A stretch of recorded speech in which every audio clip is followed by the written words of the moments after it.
Hello everyone and welcome to SL9B. Welcome to over 300 exhibits created by the denizens of Second Life and spread across 20 sims. Welcome to a week of music and performance by the finest in Second Life. Welcome to what's going to be a week of beauty, a week of interactivity, a week of games, a week of music and dance, a week, in fact, welcome to a week of everything that a birthday party should be. There's presents. Yes, it's just like those parties you had when you were young. At least the parties we have in the UK, when you leave with a swag bag of goodies. Go around. There are loads of freebies, loads of gifts. It's going to be fantastic. There's cake, lots of cake. There's beer. Please remember, though, to take your litter home with you. And there will, as we've already discovered, unfortunately, be lag. And possibly, like a rainstorm on the barbecue, there's going to be sim crashes.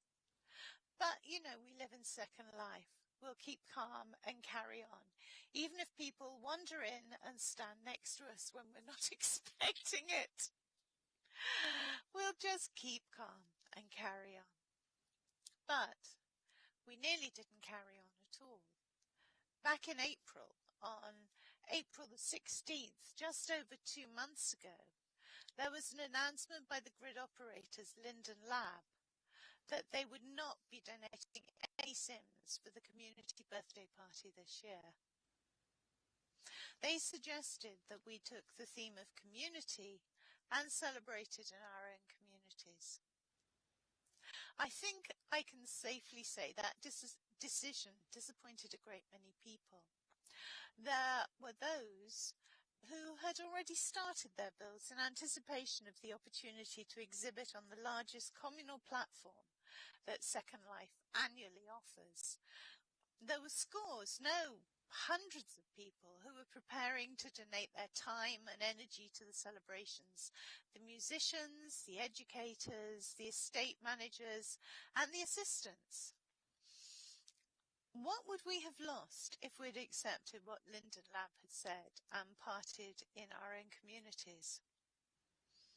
I think the clear answer is that we would have lost our sense of a greater community. Many of us belong to strong communities, lifestyle communities, national communities, role play, study, work-based communities, communities of interest. And we have parties there. We have wonderful, fantastic parties. We could have done that for the birthday. But we would have lost the sense of being part of the greater community. We would have lost our sense of awe and wonder at what we can achieve individually as new exhibits continue to astound and delight us. We would have lost the crazy serendipity of seeing wonderful things rubbing shoulders with each other. We would have lost the chance to salute people who make our virtual lives and our real lives a better place. But that didn't happen. For what was an agonizing month, there seemed to be hope. But finally, on May the 9th, just over a month ago, it became clear that there would be no communal sims from the lab. And with that final no, it all seemed hopeless. How could the huge birthday party, the biggest annual celebration in Second Life, be gathered together, organised, built and launched in what amounted to 5 weeks? And that was when we found our fantastic sponsors. So let's salute Zeebster Colasanti and his team from Dreamseeker Estates, who donated 10 sims, and his lead here at SL9B, Samantha Orberg. Let's salute Callie Klein of Kitty Cats and Equinox Pinion and Dennis Largan of Fruit Islands, who donated 2 sims each. Let's salute our anonymous donor who gave a further 6 sims. Thank you. Thank you for having faith in the birthday, for having trust in the community that we would make the birthday happen. Thank you for your belief in the Second Life community.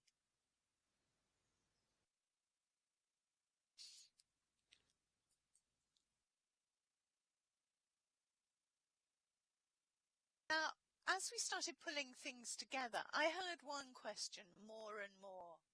Why are you celebrating Second Life's birthday when Linden Labs can't be bothered to? Why are all you people putting in time and money and so much work when Linden Lab can't even drop 20 Sims on the grid for a month and say, here you are, get on with it? And you know, I've got an answer for that. It's not Linden Lab's birthday, it's ours. Yes, Linden Lab have created the framework. They've given us the grid. They've given us the land on which to build our dreams and sometimes our nightmares.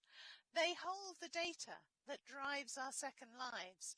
They've given us the power and the ability to shape our imaginations in virtual forms. Amazing, wonderful virtual forms. But it's not their birthday. It's ours.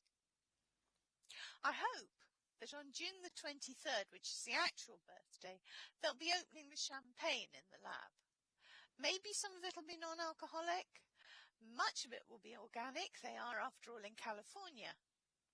I hope that they'll be exchanging a few stories, a few laughs, a few guilty chuckles over where the bodies are buried.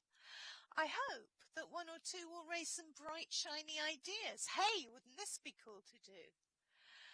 And I hope that they then don't spring that shiny coolness on us without consultation and rigorous testing. I hope they raise a glass, a rueful, bewildered, maybe slightly apprehensive, maybe slightly awed glass of champagne and drink to the denizens of Second Life, that awesome, troublesome, mulish, mutinous, sarcastic, angry, loving, fabulously creative group of real-life people who make Second Life what it is. Because it's not Linden Lab's birthday. It's ours. We built it. Everything you see here and everything you see across this birthday grid was built by the denizens of Second Life. But none of this celebration would have happened without the efforts of a small, dedicated and totally awesome group of people who took those 20 Sims and bashed them into shape, who hoped that people would want to come and wondered to begin with if we needed more than 4 Sims or 10, and who were then deluged by people wanting to join us and be part of the best birthday ever. Dr. Gascoigne, Katie Sayakumi, Diana Renoir, Anna Macmillan, Marion McCann, Rails Bailey, Crap Mariner, thank you. Without you, this wouldn't have happened. Without your hard work, your perseverance, your unparalleled ability to stay patient and smiling in the face of everything that the grid and its denizens can throw at you has been just mind-blowing. So thank you.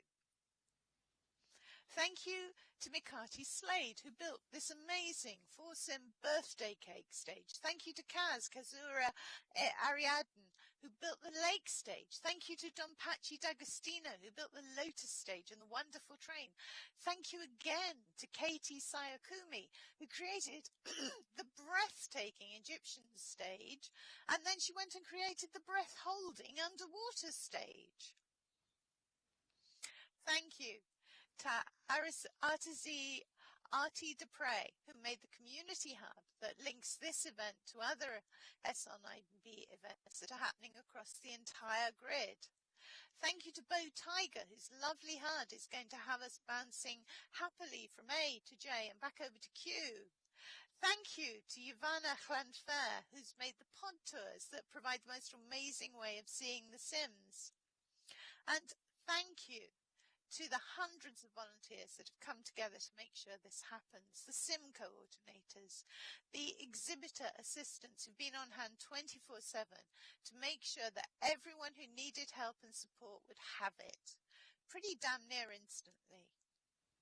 The stage managers will be making sure the stages stay stable and that the streams work and that all the artists appear are happy. Do you guys ever sleep? Thank you for every last one of those bleary-eyed hours. You've made it happen. And thank you to those of you people who've committed time and energy to being greeters and volunteers. You make SL9B run smoothly. Your efforts, your patience, your enthusiasm are phenomenal. And thank you to those of you who responded to our call. Thank you to the exhibitors, the musicians, the speakers at the event, the trainers who have come to these open spaces and created such an incredible event. And while all that was going on, we had to make sure that people knew so they would know to come and visit. So from the beginning, there was a team of bloggers and media people dedicated to making sure that the word got out to as many people as possible. Daniel Voyager, Inara Pay, Jeanette Pinanzo, and of course, Crap Mariner, our very own angel of death.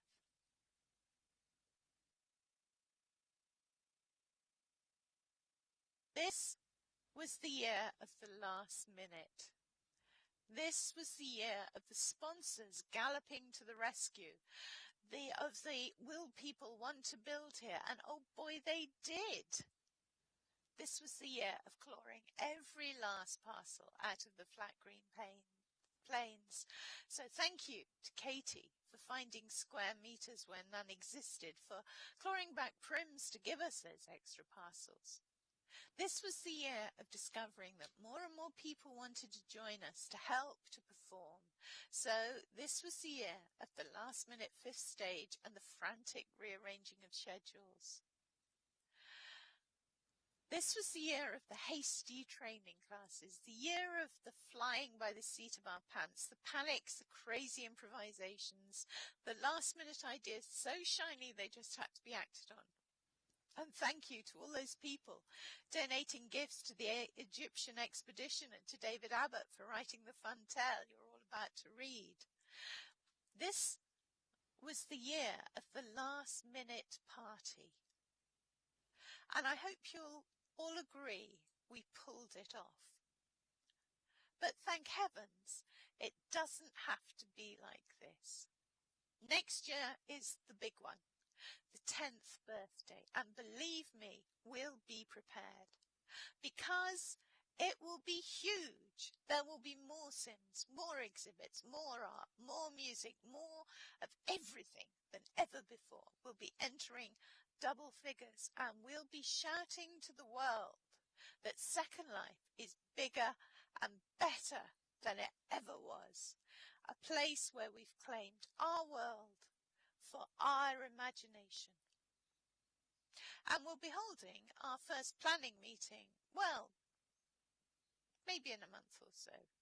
Because today, and for the rest of the week, we're going to party. So, let's unleash the dragons. We're going to bring on the dancing tinies. We're going to let off the fireworks because we are 9 and we are going to party.